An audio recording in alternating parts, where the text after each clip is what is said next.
마태복음 25장 1절부터 13절까지 말씀 중에서 1절과 2절 두 절을 같이 합독하겠습니다. 시작. 때 천국은 마치 등을 들고 신랑을 맞으러 나간 10 처녀와 같다 하리니 그 중에 5은 미련하고 5은 슬기 있는 자라. 아멘. 이제 마태복음 24장 말씀에는 예수님의 제자들이 마지막 때, 종말의 때 어떠한 징조가 있사오리까라고 물었습니다. 그래서 예수님께서 이러이러한 징조가 있으리라, 이러이러한 현상이 있으리라. 예를 들자면은 나라와 나라가 미워하고 또 전쟁이 있겠으며 기근이 일어나고 도처에서 어떤 재앙이 일어날 것이다. 그리고 마지막 때 영적으로는 사랑이 식어지고 또 많은 사람들이 미혹을 받으리라. 내가 그리스도라, 내가 그리스도라, 내가 구원자라, 내게로 와야 구원을 받는다라고 하는 사람들이 도처에서 일어날 것인데 너희는 미혹을 받지 않도록 삼가 조심하라. 이렇게 마지막 때 일어날 자연적인 현상, 징조, 그리고 영적인 현상에 대해서 24장에 말씀하셨고, 오늘 25장에 말씀하신 것은 마지막 때 심판에 대해서 말씀하셨습니다. 마지막 때 하나님을 믿는 자, 그리고 하나님 편의 선자들과 하나님을 믿지 않는 자들, 그 세상 편의 선자들을 이렇게 심판하리라. 이렇게 25장에 기록된 것 중에서 오늘은 혼인잔치에 대한 그 비유입니다. 혼인잔치 때 10 처녀에 대한 그 이야기를 기술하고 있는데 1절부터 13절까지 기록하고 있는데, 팔레스타인 지역의 그 결혼의 풍습은 우리하고 조금 다릅니다. 우리는 보통 우리나라에서 결혼하게 되면 토요일 날, 일요일 날 이렇게 결혼을 많이 합니다.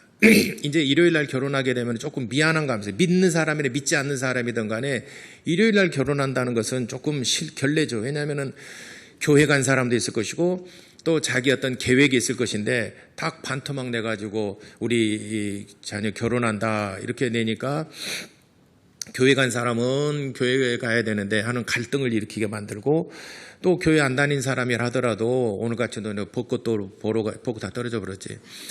이제 뭐 꽃놀이도 가야 되고 들로 산으로 이게 하루 종일 가야 되는데 결혼식 때문에 이 좋은 봄날, 이 좋은 가을날 해버리니까 좀 이게 짜증나. 그래서 토요일 날 그러다가 이제는 11시, 12시가 골든 타임인데 이제는 5시, 6시 하는 사람도 굉장히 많습니다. 왜냐하면 하루 다 일과 끝나고 하루 종일 쓰고 저녁 시간에 와서 결혼 예식에 참여하고 축복해주고 저녁 식사를 대접하는 거, 이것도 요즘에는 많이 이렇게 그 시간대가 5시, 6시 혹은 4시, 오후 4시 이렇게 하기도 합니다. 또 금요일 날 저녁에 하는 예도 있고 그렇습니다.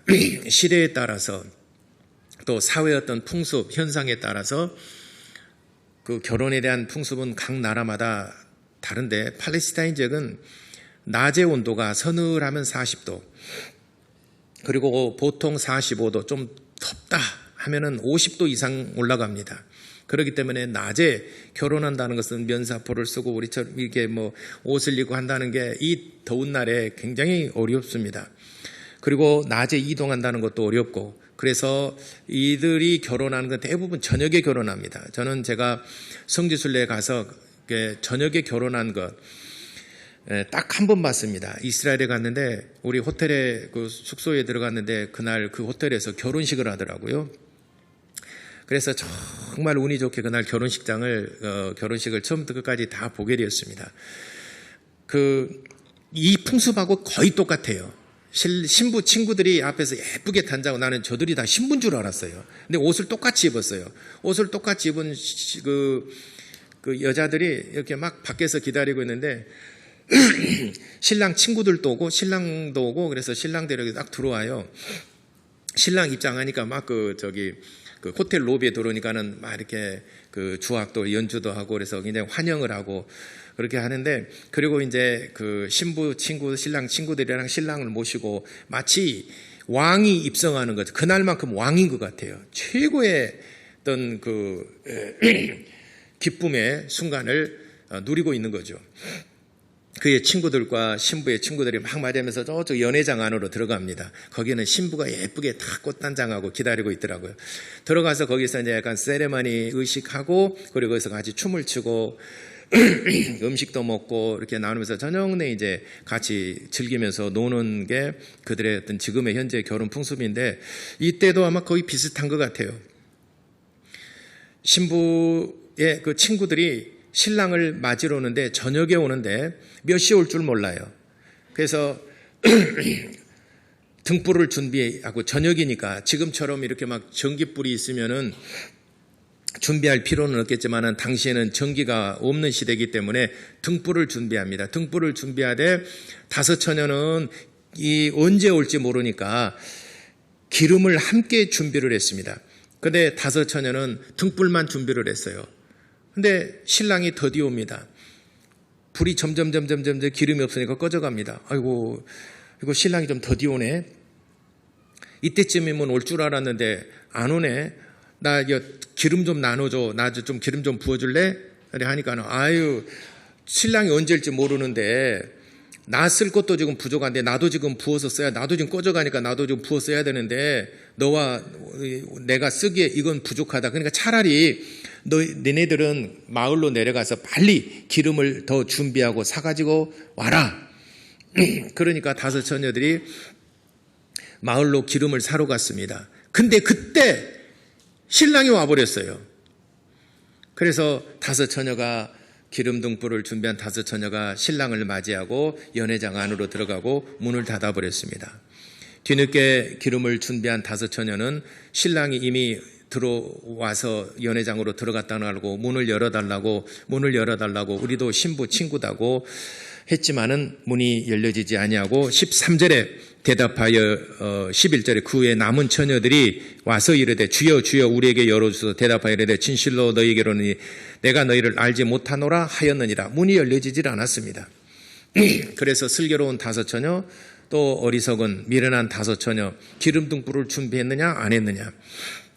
그러니까 기름 등불을 준비한 처녀들은 신랑이 언제 올지 몰라요. 초저녁에 올지 아니면은 늦은 밤중에 올지 모르니까 미리미리 준비를 한 겁니다. 근데 미련한 어리석은 다섯 처녀는 초저녁에 오겠지 뭐. 자기 생각으로 준비를 한 거죠. 이때쯤 오겠지. 근데 안 왔다 이 말이죠. 그래서 이 다섯 처녀는 결국은 신랑을 맞이하지 못했습니다. 자기 생각으로. 굉장히 위험한 게 나름대로 신앙생활할 때 나름대로 짐작으로 이때쯤 보편적으로 다들 뭐 이렇게 해 이런 거. 이 다섯 처녀도 보편적으로 초저녁에 다 오던데 뭐. 근데 그 신랑이 무슨 사정이 있을 수도 있잖아요. 지혜로운 다섯 처녀는 기름을 더 준비를 했습니다. 근데 다섯 처녀는 자기 생각으로 이때쯤 오겠지. 근데 불이 꺼져갑니다. 여러분, 가장 위험한 것이 자기 생각으로 하나님을 섬기는 것. 가장 정상적인 신앙생활은 성경에 기록된 말씀을 따라서 하나님을 섬기는 것. 이는 안전합니다. 근데 자기 생각대로 이때쯤 하겠지. 제일 무섭고 위험한 것입니다. 하나님을 믿는 것 같기는 같은데 결국은 까보면은 아니다. 이면 자기 생각을 따라서 하나님을 섬기고 있는 사람이더라 하는 것입니다. 마지막 종말 때 마치 이와 같으리라. 천국에 들어갈 자가 있고 천국에 들어가지 못할 자가 있느니라. 똑같이 등불을 밝힌 것 같지만 그러나 어떤 사람은 천국에 들어가지만은 어떤 사람은 천국에 못 들어간다. 등불이 말하는 예표하는 것은 뭐냐면은 하나님의 말씀이다. 성경 말씀에 하나님의 말씀은 내 발에 등불이라 이렇게 말씀했습니다.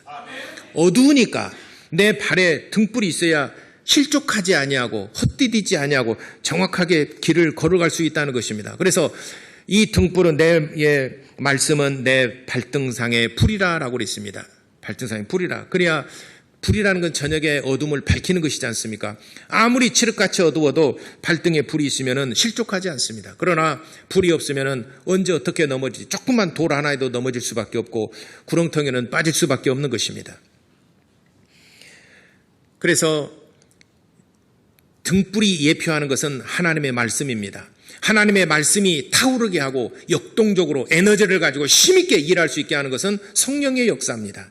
기름은 성령의 역사입니다. 그러므로 기름과 등불을 같이 준비했다는 것은 하나님의 말씀과 또 하나님의 말씀이 나를 이끌 수 있도록 하는 에너지, 동력, 바로 성령으로 충만함을 받아야 된다라고 하는 것입니다. 그래서 우리가 하나님께서 태초에 천지를 창조하시고 모든 만물을 지으셨습니다. 그리고 만물을 지으시고 마지막 때는 다시 이 모든 만물이 온데간데 없으리라. 요한계시록 21장 1절에 내가 새 하늘과 새 땅을 보니 처음 하늘과 처음 땅이 없어졌고 처음 바다도 온데간데 없더라 라고 그랬습니다. 창세기 1장 1절에 태초에 하나님이 천지를 창조하셨습니다. 천지를 창조하시고 그 이후로 마지막 때 하나님께서 이 모든 만물을 닫을 때가 온다는 것입니다. 왜 하나님이 천지 만물을 창조하셨는가? 하나님이 일하시려고. 왜 하나님이 천지를 일하시려고. 여러분들이 왜 교회에 오셨습니까? 예배하려고. 하나님을 만나고 말씀을 듣고 예배하려고 여러분들이 왔어요. 여러분들은 왜 직장에 갑니까? 여러분들이 왜 학교 갑니까? 다 목적이고 뜻이 있어서 우리가 움직이고 활동하는 것이죠. 너 왜 하냐서 뭘 나도 몰라. 교회에 왔어요. 몰라 그냥 가자근게 따라와 봤어. 정신없는 사람은 진짜 정신이 없는 거예요. 우리가 모든 일을 행할 때는 분명히 목적과 뜻이 있지 않습니까? 하나님께서 천지 만물을 창조하시고 언젠가는 끝이 있다라고 말씀하셨는데 그럼 왜 하나님이 천지 만물을 창조하신 하나님이 일하시려고? 그럼 하나님이 무슨 일을 하시려고 그러지? 성경에 다 기록해놨어요. 하나님이 태초에 천지를 창조하셨는데 왜 창조하셨지? 일하시려고. 무슨 일을 하시려고 그러지? 마귀의 일을 멸하시고 그에게 매 종노릇하는 인간들을 구원하시려고. 마귀의 일을 멸하시고 요한일서 3장 8절에 마귀의 일을 멸하시고 그에게 매어 종노릇하는 인간들을 구원하시고 히브리서 2장 14절에 15절에 그에게 매어 종노릇하는 인간들을 구원하시려고. 하나님이 이처럼 세상을 살아서 독생자를 주신 것은 너희가 예수 그리스도를 믿어 그 이름을 힘입어 구원을 얻게 하려 하심이라. 요한복음 3장 16절에 말씀했지 않습니까? 하나님이 하시고 이 우주 만물을 지으신 목적이 뭐냐? 마귀를 멸하시고 그에게 매어 종노릇한 인간들을 구원하시려고 하신다. 마귀를 멸하시려고 이 모든 만물을 창조하시고 그에게 매어 종노릇한 인간들을 구원하시려고 하십니다. 하나님께서 이 일을 마치시고 난 다음에는 이제 모든 만물이 이제는 의미가 없는 것이고 쓸데가 없는 것이죠. 가정주부들이 음식을 시작할 때 맨 먼저 펼쳐놓은 것이 도마를 펼쳐놓죠. 그런가요? 예를 들자면 도마를 딱 펼쳐놓습니다. 그리고 거기다 요리할 것이 뭐냐? 김치찌개를 끓일 것인지 아니면은 뭐 고기를 막 아니면은 뭘 음식을 할 것인지 도마옥에 합니다. 그리고 음식을 다 먹고 이제 일을 마쳤습니다. 배불리 다 먹었습니다. 그다음 뭡니까? 도마를 씻어서 딱 걸어놓고 칼도 씻고 딱 걸어놓고 다 설거지 딱 하고 들어가지 않습니까? 일을 마쳤다는 것이죠. 도마를 폈다는 것은 이제 음식을 시작하겠다. 도마를 다 씻고 걸었다는 것은 다 이제 끝났다. 하나님이 태초에 천지를 창조하셨다. 하나님이 일하시려고 다 모든 걸 다 설거지 깨끗이 이제 모든 새 하늘과 새 땅을 보니 처음 하늘과 처음 땅이 없어졌고 바다도 온데간데 없어졌더라. 이 일이 다 끝났었다는 겁니다. 이때 중요한 것은 나는 어떻게 될 것인가? 여러분은 어떻게 될 것인가? 자, 하나님이 그렇게 하셨는데 그러면 나는 어떻게 될 것인가? 이 문제를 여러분들이 해결을 해야 됩니다. 누구든지 예수 그리스도를 믿고 여러분들이 이미 예수 그리스도를 믿고 나의 구주로 영접하여 여러분 신앙생활을 합니다. 그런데 수많은 사람들이 그렇게 시작을 했고 또 그렇게 믿음 생활을 시작을 했고 했지만은 그런데 끝까지 내 믿음을 지속하고 천국 가는 그날까지 주님 오시는 그날까지 혹은 내가 하나님 나라에 가는 그날까지 끝까지 믿음 생활을 지속할 수 있겠는가? 기름 등불을 준비하지 않으면 기름 없이 등불만 가지고서는 끝까지 지속할 수가 없습니다. 기름을 준비해야 됩니다. 기름을 준비한다는 건 성령으로 충만함을 받아야 됩니다. 그래야 내 신앙생활을 내 영혼을 담아서 끝까지 하나님 나라에 들어갈 때까지 우리가 신앙생활을 보존할 수, 끝까지 할 수 있는 것입니다. 그런데 중간에 많은 사람들이 중간에 포기하는 사람이 많은데, 자, 성경 구절 몇 구절 보겠습니다. 주보에 기록했네. 디모데후서 한번 찾아보겠습니다. 디모데후서 4장 10절. 디모데후서 4장 10절에 이렇게 기록했습니다. 다 같이 찾으신 분들은 같이 읽겠습니다. 10절과 11절 시작.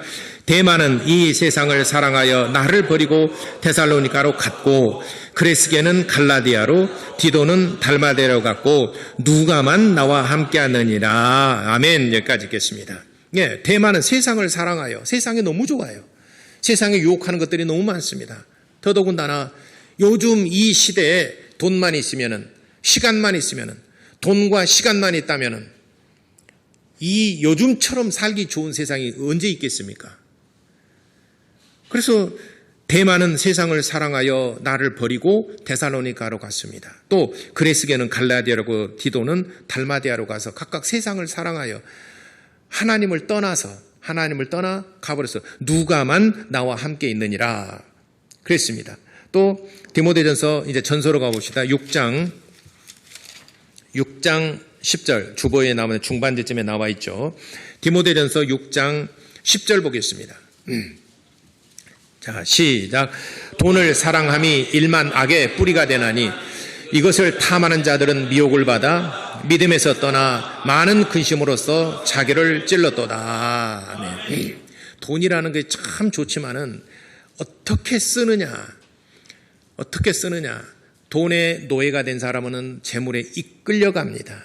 그러나 돈의 주인이 된 사람은 돈을 사용할 줄 알아요. 그러니까 돈을 버는 것보다도 사용할 줄 아는 사람이 돼야 됩니다. 다 사람들이 돈을 벌려고 다들 노력하고 애쓰고 땀을 흘리고 수고합니다. 그러나 여러분들이 돈을 경영하는 경영자로서의 정말 그런 자질, 내가 돈을 어떻게 다스리고 돈을 어떻게 쓰고 내가 돈의 주인으로서 어떻게 내가 쓸 것인가, 우리가 잘 결정을 해야 됩니다. 그러므로 돈을 잘 쓸 줄 아는 지혜로운 사람이 되셔야 됩니다. 근데 여기에서 디모데후서 6장 10절에, 전서 6장 10절에서는 돈을 사랑함이, 돈에게 끌려가는 사람이에요. 돈이 나의 주인이 된 사람이에요. 그러니까 돈을 찾으려고 계속 돈을 벌려고 돈을 찾으러 가다 보면은 이것이 일만 악의 뿌리가 되나니, 모든 악의 뿌리가 된다라고 그랬습니다. 이것을 탐하는 자들은 미혹을 받는다. 이 돈을 사랑함, 재물에 대한 욕심에 장사는 없어요. 다 세상에 미혹을 받습니다. 그래서 이 사람들이 결국은 어떻게 되느냐. 믿음에서 떠나 많은 근심으로써 자기를 찔렀도다. 결국 이 사람도 구원받지 못합니다. 또 디모데전서 4장 한 장만 더 앞쪽 넘겨서 디모데전서 4장 1절 시작. 그러나 성령이 밝히 말씀하시기를 후일에 어떤 사람들이 믿음에서 떠나 미혹하는 영과 귀신의 가르침을 따르리라 하였으니. 아멘. 자기 양심이 화인을 맞아서 외식함으로 거짓말하는 자들이 양심의 화인을 맞은 사람들이다. 이건 돌이킬 수가 없는 사람들입니다. 성령이 밝히 말씀하시기를 후일에 어떤 사람들이 믿음에서 떠나, 왜 믿음에서 떠나냐? 미혹하는 영과 귀신의 가르침을 쫓더라는 거죠. 그러니까 이단의 사상에 빠지게 되면 그 사람이 헤어나오기가 정말 어렵습니다. 차라리 불신, 안 믿는 사람, 처음부터 신앙을 안 가진 사람들이 낫죠. 그러니까 신앙을 안 가지고 있는 사람은 언젠가 그 마음의 밭에다가 씨를 뿌리게 되면은, 씨가 어떤 조건이 되면은 뿌리를 내리고 자라나서 그 사람에게 정말 유익함이 되고 믿음을 가질 수가 있어요. 그런데 씨를 뿌렸는데 잘 자라나다가 비바람에 또는 미혹을 받아서 꺾여져 버렸다. 이 나무가 다시 살아날 가능성 거의 없어요. 힘들어요. 그래서 이단 사상에 빠지면은 정말 어렵습니다. 한번 미혹받으면은 정말 정상적으로 신앙생활 하기가 참 어렵습니다. 그래서 미혹에 빠지지 않는 방법, 신천지나 JMS 정명석이나 또는 아가동산 나 또는 하나님의 교회 그 장길자 누구죠? 그 안상웅의 넷째 부인 장길자 하나님의 어머니 교회, 이런 요즘의 세상이 네 개 교회가 우리를 세상의 주변에 굉장히 어지럽게 합니다. 신천지 이만희는 박태선에서 1957년도에 박태선의 거기에서 그 배움을 받았던 사람이 거기에 가르침을 받은 교리를 가지고 지금 써먹고 있는 사람이에요. 1957년도에 그 신천지 이만희의 그 프로필에 보게 되면 그 내용이 나와요. 1957년도에 자기가 그 장막성전 박태선이 가가지고 거기에서 내가 은혜를 받고 거기에서 성령을 받고 거기에서 내가 신앙생활을 시작하고 거기 가르침이 오늘날까지다. 그 사람이 지금 가르치고 있는 것은 박태선 씨의 가르침입니다. 그것을 자기 나름대로 정리해 가르친 거예요. 그런데 사람들을 혹하고 미혹하려면 어떻게 됩니까? 내가 하나님께 직통 계시를 받았다. 내가 하나님께 직통 계시를 받았기 때문에 이것은 너희들이 이 목사님이나 신학교에서 배운 것은 인학이고 나는 신에게 배웠기 때문에 나는 신학을 했다. 이렇게 논리를 펼쳐나갑니다. 내가 하나님께 계시를 받아서 내가 말한 것이다. 내가 신탄 1, 2 요한계시록의 실상 책을 회수해서 내가 봐서 읽어봤어요. 그거는 통일교의 원리강론하고 똑같아요. 내용이. 통일교의 원리강론하고 거의 70% 이상은 거의 또 자기가 계시받은 것이 아니라는 거죠. 이미 카피한 것이죠. 그 다음에 JMS 정명석이 30개론 주장하고 있죠. 비우프리하고 여기는 통일교 문선명의 가르침, 그게 빠져나온 또 하나의 그 가지입니다. 줄기입니다. 그러면은 통일교의 문선명 씨나 또 그 신앙촌 박태선 씨나 이 사람의 선생님이 똑같아요. 김백문이라는 선생님이에요. 똑같습니다. 한 스승한테서 배웠어요. 어떤 책으로 배웠느냐? 창조 타락 복귀 원론이라는 책으로 배웠어요. 창조 타락 복귀 원론이라는 책을 배웠고 똑같이 수화를 똑같이 배웠습니다. 20대 중반 때 똑같이 이 책으로 배웠어요. 그러니까 배운 것이 그거밖에 없어요. 하나는 문선명으로 가고 한 사람은 박태선으로 가고 박태선에서 거기서 배워갖고 나온 사람이 이만희 씨고 문선명에 가서 배워서 나온 사람이 지금 정명석이고 참고로 여러분들이 국회 도서관에 일반에는 비매품이기 때문에 국회 도서관에 가게 되면은 한국교회의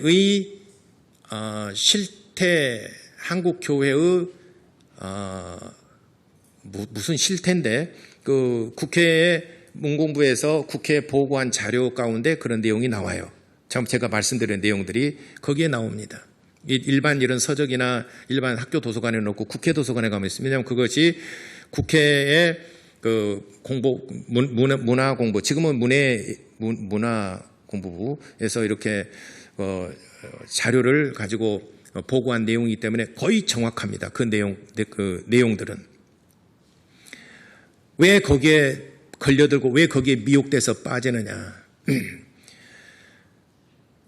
정상적으로 신앙생활을 안 하기 때문에 그렇습니다. 그건 우리가 어떻게 하면 정상적으로 어떻게 하면 미혹받지 않을 수 있느냐. 여기도 보면 성령이 밝히 말씀하시기를 후일에 어떤 사람들이 왜 믿음에서 떠나 미혹하는 영과 귀신의 가르침을 따랐다라고 그랬습니다. 왜 미혹하는 귀신의 가르침을 따릅니까? 외부에 있는 다른 것들 자꾸 먹이를 먹으니까 그래요. 물고기가 예를 들어서 자기가 늘 먹던 것만 먹으면은 괜찮아요. 근데 먹지도 않은 이상한 것이 들어왔는데, 이게 먹음직도 하고 보면 이게 뭐지? 덜썩 보면은 걸려가지고 끌려 올라갑니다. 그래서 미혹을 받지 않으려면은 오늘 디모데서 4장 1절에 귀신의 가르침과 귀신의 영과 미혹하는 영과 귀신의 가르침을 따르지 않으면 어떻게 해야 되느냐? 본 교회 신앙생활에 충실하시기 바랍니다. 제가 그래서 주보에 기록했지 않습니까? 다른 곳에서 성경 공부하는 것을 삼가시기 바랍니다. 특히 대학생들 말이죠. 대학생들 요즘 기독교는 전도 안 해요. 요즘 정상적인 교회는 전도 안 해요. 맞죠? 이단들은 엄청 전도합니다. 맞죠? 예. 우리만 보더라도 그러니까 우리 교회는 정상적인 교회다.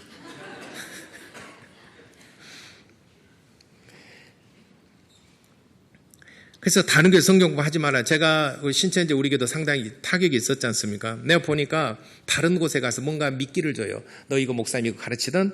우리 목사님 그거 안 가르치던데 주로 요한계시록. 예.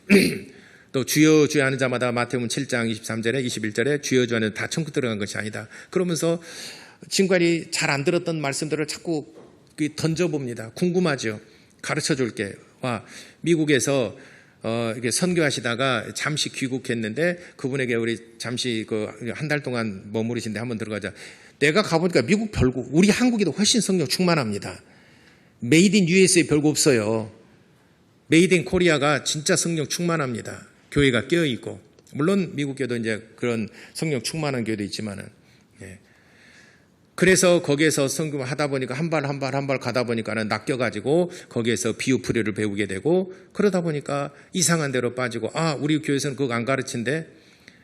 그것이 잘못되고 아니니까 안 가르친 겁니다. 아니니까 안 가르친 거예요. 그래서 우리가 미혹을 받지 아니하고 끝까지 신앙생활을 유지하려면 교회 생활에 충실하라. 또 디모데서 1장 19절 한번 봅시다. 마지막으로 주보에 기록된 대로 디모데서 1장 19절. 그러면 이 사람들이 어떤 사람들이 있느냐? 디모데전서 1장 19절과 20절 두 절을 보겠습니다. 시작. 믿음과 착한 양심을 가지라. 어떤 이들은 이 양심을 버렸고 그 믿음에 관하여는 파선하였느니라. 그 가운데 후메네오와 알렉산더가 있으니 내가 사단에게 내어준 것은 그들로 훈계를 받아 신성을 모독하지 못하게 하려 함이라. 알렉산더와 후메네오라는 사람이 있어요. 이 두 사람을 이름을 직접 거론하면서 이 사람들은 양심을 버렸느니라. 착한 양심을 버렸느니라. 이 양심에 우리의 마음, 양심에 하나님의 말씀을 심는 거예요. 그래서 착한 양심을 가지라고 그랬습니다. 그런데 양심을 버려버렸어요.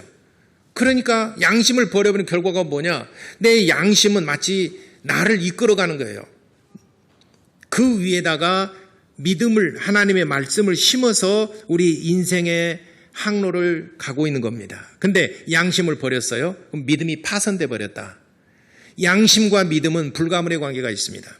내가 태평양 한가운데서 살아가는데 배를 의지해서 배에다가 내 몸을 실어서 태평양을 건너고 있습니다. 근데 배가 파손했어요. 나는 아직은 살아있어요. 나도 죽은 목숨이에요. 배 없이 태평양을 못 건너는 거죠. 배에다가 나를 실어서 움직이는 것처럼 내 양심은 내 신앙을 운반하는 겁니다. 근데 양심을 버렸어요? 그러면은 착한 양심을 버렸어요? 그럼 내 믿음이 파손됐다. 19절에 그러므로 믿음과 착한 양심을 가져라. 이 두 가지들, 믿음과 착한 양심. 내 마음이라는 것은 배와도 같고 또 믿음이라는 것은 그 안에 실려진 생명입니다.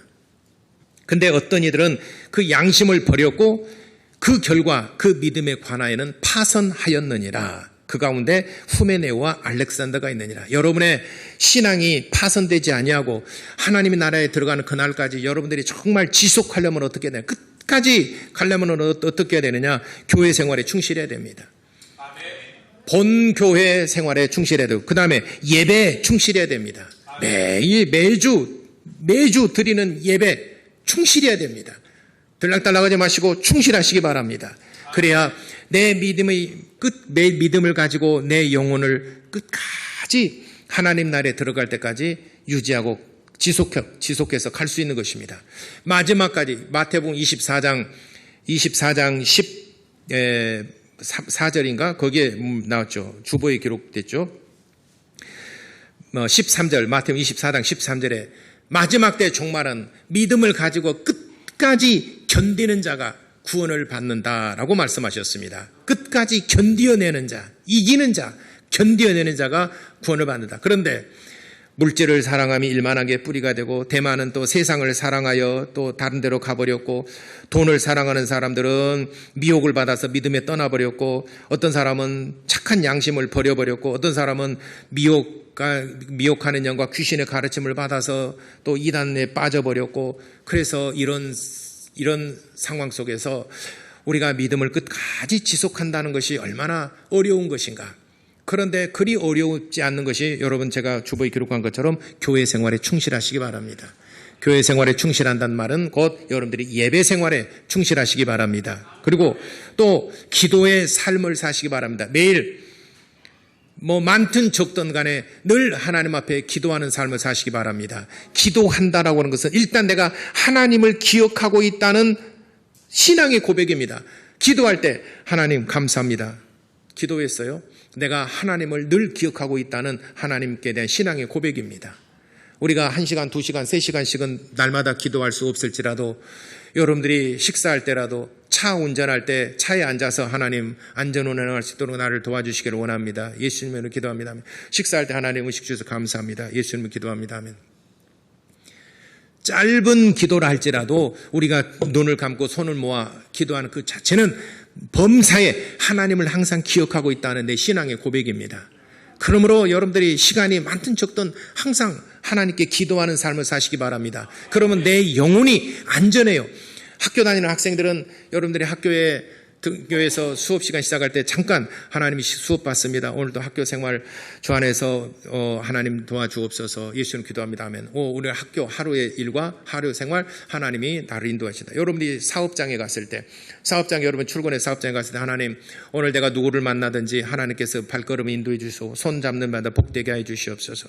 기도하고 또 직장 생활하는 사람도 좀 빨리 가서 직장 생활에 가서 여러분 자리에 앉아서 기도합니다. 하나님 오늘도 직장 생활할 때 정말 지혜를 주시고 능력을 주셔서 오늘도 직장 생활을 잘할 수 있도록 도와주옵소서. 예수 이름으로 기도합니다. 아멘. 여러분 그런 기도 생활 하십니까? 짧지만 길진 않지만은 여러 번 범사에 무슨 일이 있을 때마다 항상 차 운전할 때, 밥 먹을 때, 물 마실 때, 음료 마실 때, 직장 출근했을 때, 학교 등교했을 때, 거래처 사람 만날 때 범사에 하루 일과를 다 마치고 돌아와서 주여 오늘 또 주여 함께해 주셔서 감사합니다. 많은 시간은 아니더라도 우리가 매번 이렇게 기도하는 것은 하나님을 내가 항상 기억하고 내 삶 속에 하나님이 나와 함께하고 계시다는 항상 내가 감사하고 기억하고 있다는 우리 신앙의 고백이에요. 1시간씩 마음 잡고 내서 주여 이렇게는 못할지라도 범사에 하나님께 기도하면은 여러분들이 잘못된 길로 빠지지 않는다는 것을 기억하시기 바랍니다. 또 교회에서 하고 있는 교육, 딴 데 가서 교육 받으려지 말고 여러분 교회에서 시행하고 있는 교육을 다 받고 또 다시 교육이라는 것은 학습이지 않습니까? 반복해서 익히는 거 했다더라도 또 다시 강의를 듣고 또 다시 강의를 듣고 처음 강의는 배우기 위해서 알기 위해서 강의를 듣지만은 두 번째, 세 번째, 네 번째는 내가 가르치기 위해서 또 계속 강의를 듣는 겁니다. 그러니까 강의를 듣는 것은 두 가지 의미가 있어요. 하나는 모르는 것을 알기 위해서, 두 번째는 다른 사람을 가르치기 위해서 좀 더 촘촘하게 우리가 배울 필요가 있다. 그래서 교육을 받는 것입니다.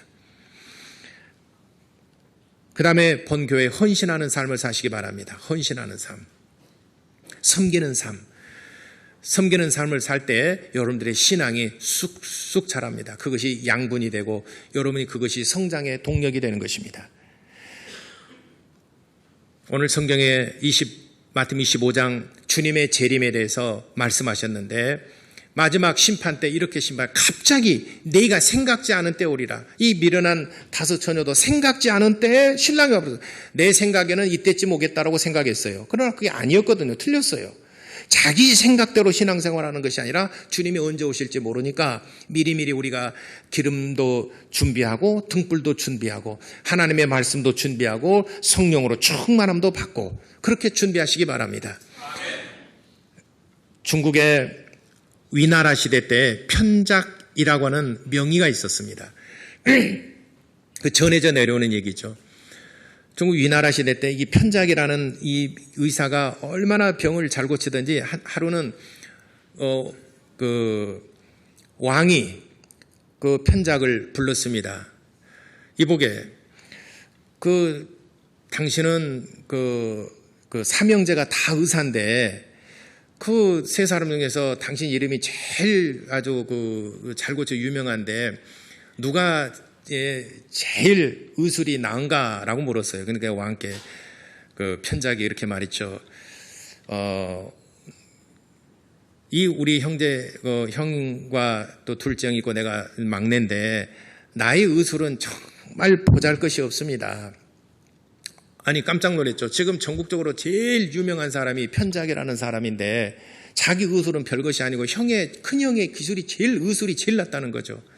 왜 그런가? 라고 물었어요. 그랬더니 큰 형님은 어떤 사람이 증상이 일어나기 전에 미리미리 예방해 준다는 거죠. 당신은 이렇게 해서 이런 사람이 이렇게 식생활도 바꾸고 이렇게 해서 이렇게 돼서 미리미리 이렇게 예방을 해준다. 여름만은 예방의학이죠. 예방을 해준다는 것이죠. 그러니까 그 사람이 지쳐봐고 이러해서 음식도 이렇게 먹고 이렇게 하십시오. 미리미리 예방을 해주니까 별로 고마울 줄도 모르고 그 사람에서 잘 알지도 못해요.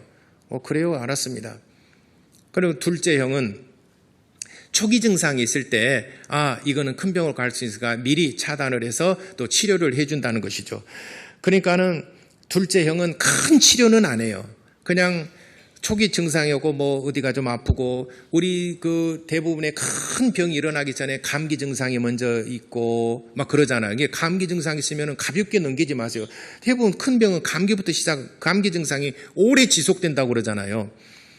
그러니까 이럴 때 둘째 형은 그것을 미리 큰 병이 일어날 전조 증상을 알고 미리미리 이렇게 치료를 해준다는 것이죠. 그러니까 큰 치료는 안 했기 때문에 둘째 형에 대해서도 사람이 잘 치료는 하는데 이렇게 작은 치료해 준다고 생각합니다. 마지막 저한테는 환자들은 거의 죽기 일보 직전에 온 사람들입니다. 그러니까는 도려내기도 하고 수술도 하고 싸매고 이렇게 해서 아주 큰 거의 죽게 될 사람들을 고쳐내니까 이 사람이 엄청나게 나한테 고맙게 생각하고 소문을 내주고 그래서 제가 유명한 거지 사실은 큰형이 제일 낫습니다. 왕이 듣고 난 다음에 역시 참 좋은 가문이로구나. 삼형제가 그랬다는 그 얘기가 있습니다. 그래서 사람들이 가장 의술이 약하고 미천한 저를 미리 알아보지 못하고 초기 증상에 알아보지 못하는 미천한 저를 사람들이 제일 알아주는데 실은 그렇지 않습니다. 우리가 신앙생활하는 것도 그렇지 않겠습니까? 우리가 신앙생활에도 미리미리 우리가 준비를 하고 대비하고 미리미리 있을 일에 대해서 참 준비를 하게 되면은 우리 신앙생활을 잘할 수 있어요. 닥쳐가지고 아이고 큰일 났네. 어쩌지? 어떻게 돼요? 우리 그렇지 않아도 돼요. 그럴 날이 오리라고 성경에 말씀하셨는데 그래서 깨서 기도하고 어느 사람 여유 있게 우리가 맞이하지 않습니까? 어느 날 갑자기 어떤 사건이 확 일어났을 때 대비하지 못하고 준비하지 못한 사람은 당황스럽고 정말 우왕좌왕할 수밖에 없지만은 그러나 미리미리 준비한 사람. 그래서 성경에 예수님께서 마태복음 24장과 25장에 말세에 일어날 징조들과 말세에 일어날 심판에 대해서 말씀하신 것은 너희가 깨어있으라. 미리미리 준비해라. 봐라. 5 처녀들은 부랴부랴 불이 꺼져가니까 아이고 우리 불이 꺼져가니 어쩌지? 우왕좌왕 하다가 결국은 못 들어갔지 않습니까? 그러나 슬기로운 5 처녀는 혹시 신랑이 늦게 오면 어떻게 하지? 미리 기름을 준비했으니까 준비하는 덕분에 신랑과 더불어서 들어갈 수 있지 않았느냐. 이걸 교훈하고 있는 것입니다. 주님 날에 갈 때까지 우리의 믿음 생활을 끝까지 유지하고 끝까지 지속하려면 여러분 교회 생활에 충실하고 성령 충만하시기를 예수 이름으로 축원합니다. 같이 기도하시겠습니다. 하나님의 나라에 들어가는 그날까지 우리가 늘 신앙생활을 잘 할 수 있도록 하나님 나를 인도해 주시고 나를 도와주옵소서. 우리 이를 위해서 다 같이 기도하시겠습니다.